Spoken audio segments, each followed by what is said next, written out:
भारतीय सैन्य इतिहास में कुछ नाम ऐसे प्रख्यात हैं जो वीरता, दृढ़ता, रणनीति और नेतृत्व की मिसाल बनकर अद्वितीय रूप से जागृत हैं। उनमें से एक नाम है लेफ्टिनेंट जनरल सगत सिंह का। एक साधारण गांव से निकलकर उन्होंने युद्ध के मैदान में असंभव को संभव बनाया।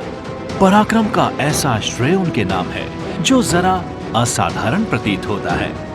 विशेष रूप से सिक्किम के संघर्षों और 1971 के युद्ध में उनकी भूमिका ने भारतीय सेना को नई ऊर्जा दी।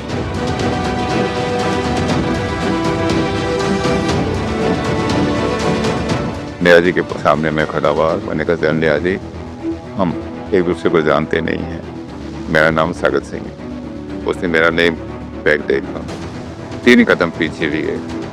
खुदा कसम ये तुम हो, खुदा कसम ये तुम हो, खुदा। ये चलचित्र उनके सैन्य जीवन की यात्रा है। एक ऐसा योद्धा जो सदा अपराजित रहा। सिक्किम मेजर जनरल सगत सिंह ने 17 माउंटेन डिवीजन की कुशल कमान संभाली। मेजर जनरल सगत सिंह वहां सिर्फ एक जीओसी के रूप में ही नहीं, बल्कि एक अद्वितीय बदलाव के रूप में आए थे। चीन ने भारत को नाथुला पास खाली करने का अल्टीमेटम दिया। But the biggest mistake the Chinese made, they underestimated the capability of then Major General Sagat Singh. He refused it point blank. अगर वो पीछे हटते तो चीन सिक्किम में घुस सकता था और सिलीगुड़ी कॉरिडोर को खतरा होता। 1967 में स्थिति और बिगड़ी।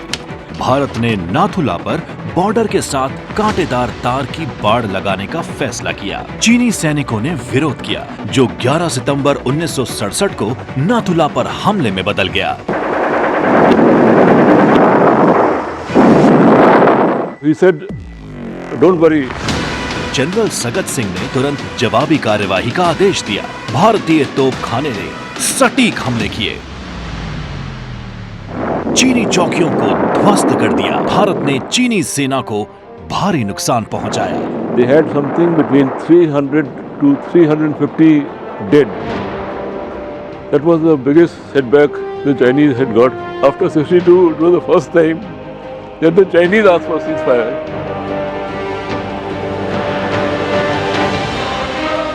During those clashes, it's not that he was far away in his headquarters. He was well up in Nathula, moving with the troops when the barbed wire was being laid, being very much there when the exchange of fire started, and he was literally directing the fire onto the Chinese bunkers, exhorting his men to stand fast and give the enemy a bloody nose.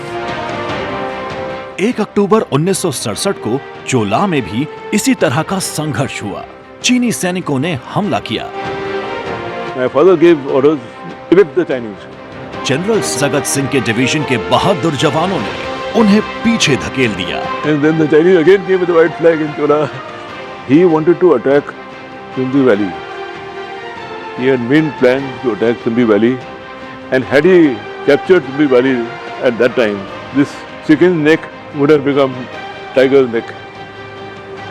भारतीय सेना ने निर्णायक सामरिक लाभ हासिल किया और सिक्किम में वाटरशेड पर डिप्लॉयमेंट हासिल कर लिया। इन झड़पों ने 1962 का प्रतिशोध लिया। इन सभी घटनाक्रमों ने भारतीय सेना की रणनीति को बदल कर रख दिया। ये चलचित्र उस पराक्रमी वीर की गाथा को नतमस्तक वंदन करता है। एक हाथ चिरस्मरणीय।